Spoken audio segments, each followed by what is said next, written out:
हाँ। संत कबीर कहते हैं, जो तिल में तेल है, जो चकमक में आग, तेरा साई तुझ में है, तू जाग सके तो जाग। खुद को कोई कैसे जगा सकता है गुरुदेव? गुरु बिना गति नहीं, इसीलिए ना गुरु गोविंद दोहु करे काहे लगु पाव, बलिहारी गुरु आपकी जिसने गोविंद दियो बताए। हाँ, तो दिया बताने के लिए तो कुछ तो चाहिए। तुम आकाशवत हो, ये तो तुम पहले भी थे, मगर जब तक कोई नहीं कहता है तुम्हें समझ में नहीं आता है। अब कोई भी बच्चा पैदा होते ही ABCD नहीं बोलता है, कोई तो स्कूल में उसको लेके जाते हैं, वो टीचर पढ़ाते हैं, तब वो समझता है। ऐसे हमारे भीतर उसकी शक्ति होने पर भी वो शक्ति जागने से ही काम करता है, और गुरु जगाते हैं उसको।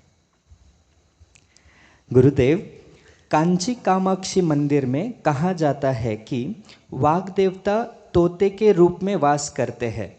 वाग देवता कौन है और उनका वास्तविक रूप क्या है?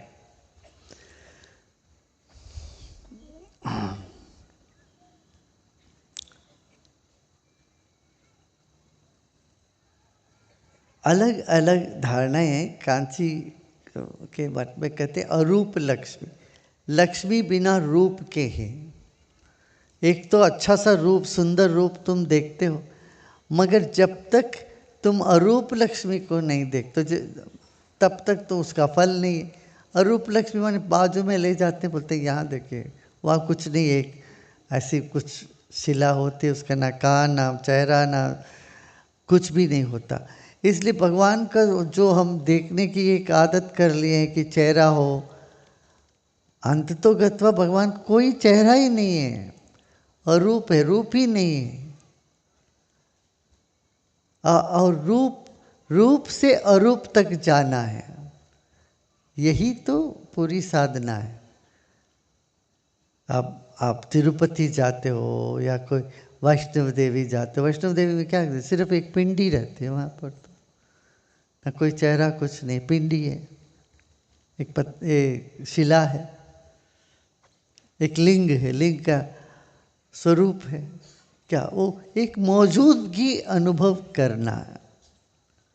जब एक मूर्ति को रखे महसूस करते हैं भगवान की मौजूदगी यहाँ हो रही है, तो वो मौजूदगी या उसकी सानिध्य अनुभव करते वक्त क्या करते हैं, आंखें बंद करते हैं।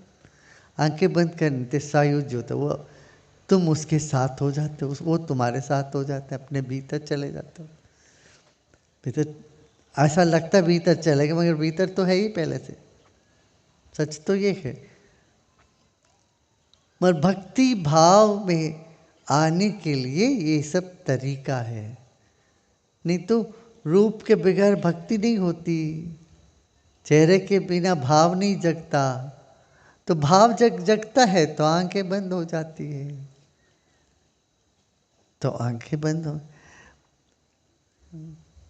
तब उसी रूप में आता है, नूर हो जाता है, वो सिर्फ प्रकाश रूप, ज्योति रूप होते हैं।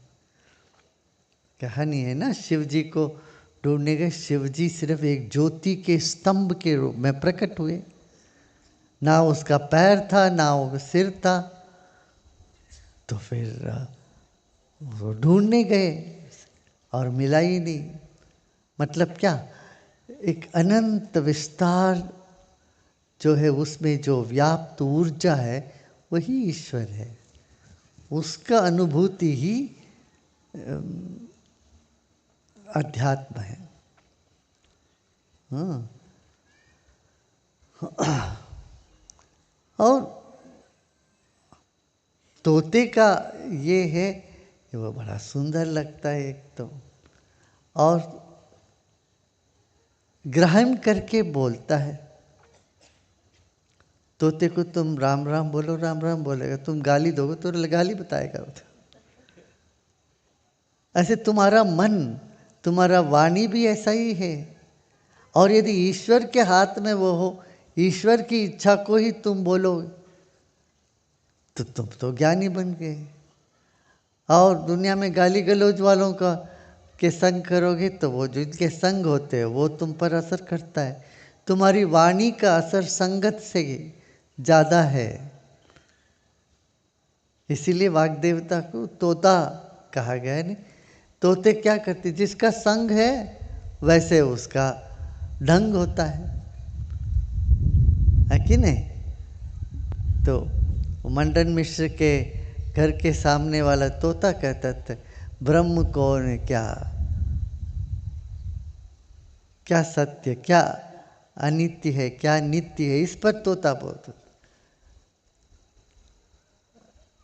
और किसी शराबी के घर के सामने जो तोता है वो गाली गलौज देगा, तो मालिक जैसे बोलता वैसे बोलेगा। ऐसे तुम्हारा संगत जैसा होता है वैसे तुम्हारी वाणी होती है। घर में अच्छे संस्कार हो तो वाणी से कभी कोई गलत शब्द नहीं निकलता। नहीं तो देखो छोटे छोटे बच्चे कैसे कैसे गाली देते हैं, सुन लेते हैं माँ बाप क्या कहते हैं, या स्कूलों में कैसे इनके संगत होता है।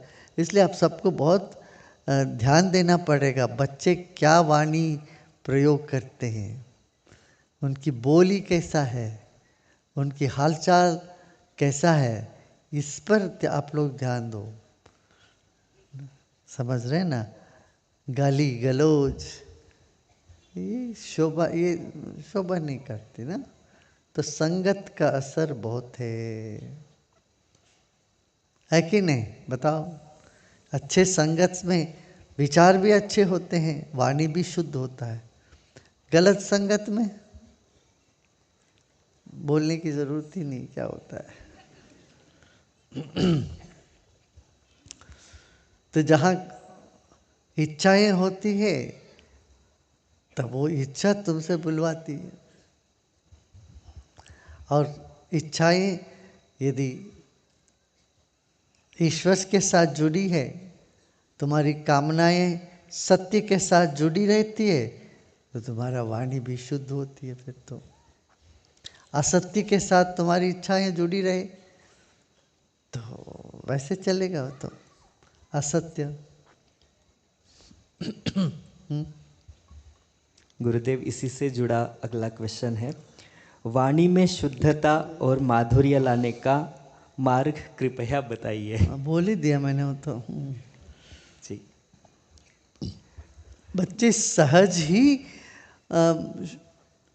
मधुर होते ही हैं, और हम उस माधुर्य को बिगाड़ते हैं। जैसे जैसे वो बड़े होते हैं उनकी माधुर्य बिगड़ जाता है। वो ध्यान देना चाहिए, वैसा ना हो। ठोकना चाहिए बच्चों को, कोई गाली देता ऐसे गाली बिल्कुल नहीं बोलो। हाँ गुरुदेव, इसी को संस्कार बोलते हैं, इसी को संस्कार बोलते हैं। हाँ, इसी को संस्कार बोलते हैं। हाँ गुरुदेव, सारी दुनिया के हार्ट ब्रेक एक तरफ और आपसे इग्नोर होने का हार्ट ब्रेक, उन सब हार्ट ब्रेक्स के ऊपर गुरुदेव इस दर्द की दवा क्या है? इस दर्द के दवा ध्यान है। गुरुदेव जो बोलते उसको सुनो। मैं अंतर्मुखी हो जाओ बोलता रहूं दिन रात, तो वो नहीं सुनते हो। मैं किसी से बात करते हो तो तुमको पेट में छुआ कूदता है। अरे उसका किसी का जन्मदिन है, किसी का कुछ है, तो उनको माला पहनाता हूँ तो तुम्हें दिक्कत होती है। अरे मेरा तो जन्मदिन होता ही नहीं है। जब होता है तो गुरुदेव यहाँ होते नहीं है। ये सब तुम्हारे दिमाग में चलने लगता है। अरे जिससे भी बात करते वो तुम्हारा ये समझो ना, है ना। तो यहाँ हमसे तो ब्रेकअप की चांस ही नहीं है। बात तो ये है, ना हमें ना तुम्हें। मैं भी मजबूर हूँ, तू भी मजबूर है, जैसे भी झेलना पड़ेगा। तुम जैसे हो वैसे मुझे झेलना पड़ेगा, मैं जैसा हूँ वैसे तुम्हें स्वीकार करनी पड़ेगी, और तो कोई रास्ता ही नहीं है। तो तुम ये सब चीज़ों को छोड़ो दर किनारे और सेवा में साधना में लग जाओ। इतना काम है, इतना काम करना है समाज में, उसमें लगो ना। हाँ, सिर्फ अटेंशन ग्रैब करने के लिए मत सोचो दिन रात, समझ रहे ना। तुम काम अच्छा करोगे तो अटेंशन अपने आप मिलेगा तेरे को, नहीं तो तुम टेंशन में होते हो। ठीक है। हाँ गुरुदेव, परमेष्टि गुरु कौन होते हैं?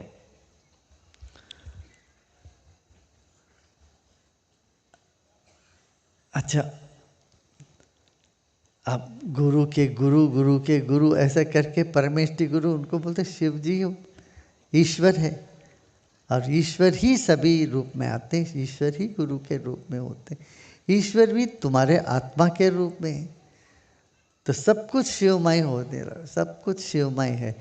ये भाव, ये सत्य को जानना ही अध्यात्म का मुख्य उद्देश्य है। तो काम करते जाओ और ध्यान साथ साथ करते जाओ। काम करने से तुम्हारा कर्म करता है, जो करना था वो सब पूरा करते हो। फिर हर काम करने के बाद थोड़ा विश्राम करो तो ध्यान लगेगा। काम करने से पहले, करने के बाद अपने आप में बैठ के शांत हो जाना, यही तो है बात। ठीक है ना, हो गया।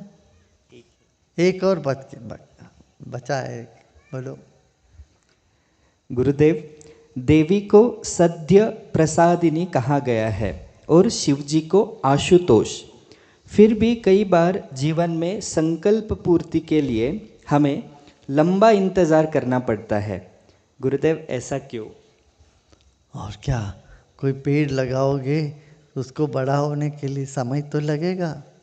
पौधा लगाते ही तुम फल चाहोगे, उसमें तो नहीं होगा। वो कैसा संकल्प उस पर है।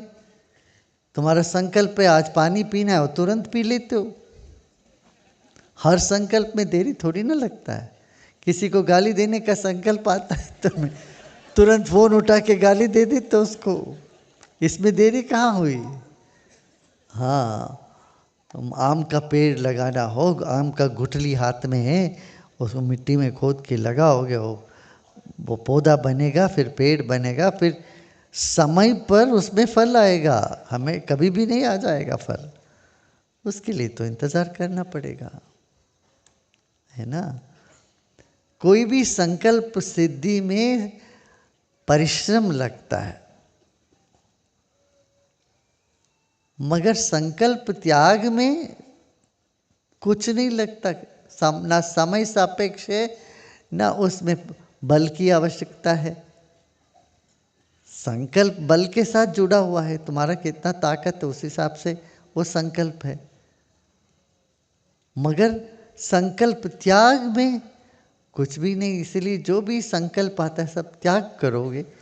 संकल्प का त्याग ही तो तुम्हें योगी बना देता है, और योगी के लिए हर चीज़ संभव हो जाता है। इसलिए बार बार मन में 20 संकल्प आते ना, सब संकल्प समर्पण करते जाओ, उसको त्याग करते जाओ, खाली हो जाओ, तो देखना तुम्हारा काम अपने आप होता रहेगा। ठीक है।